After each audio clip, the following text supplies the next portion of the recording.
Hello, Elementary D. Happy Wednesday, April 15th. You can see right up here, Wednesday, April 15th. It's not in purple. Why do you guys think that is? That's so funny, huh? That's because you don't have board work. So you don't have to write the date, you don't have to do a question, nothing like that, okay? What you guys are going to do is we're going to review, and then you're going to go straight into your individual work.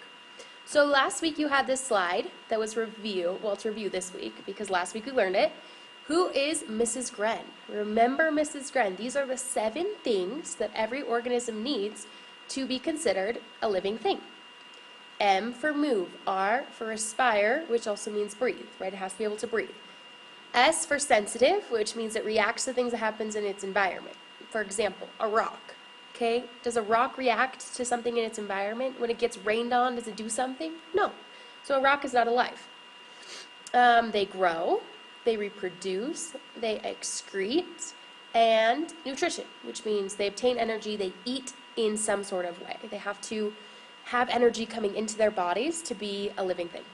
So, all organisms must do 7 things to be considered an organism. And we learned an organism is just a living thing. So this is our review from last week. What you're going to do for this week's work is you are going to answer 2 questions in your notebook. So first you're going to copy down individual work, what is an organism, because it's in purple. And then you're going to answer these 2 questions in your notebook. Number 1, can you give 3 examples of an organism?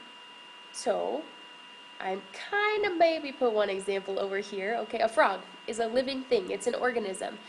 We know it reacts to its environment. It eats food. It moves. It grows. It reproduces. All of the 7 things it does.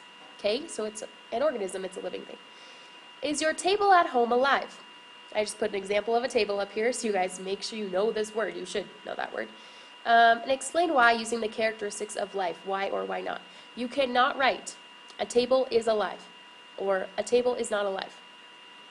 You have to use Mrs. Gren. You have to tell me, is it alive or is it not, and why? Using those 7 characteristics of life, you need to tell me why, okay?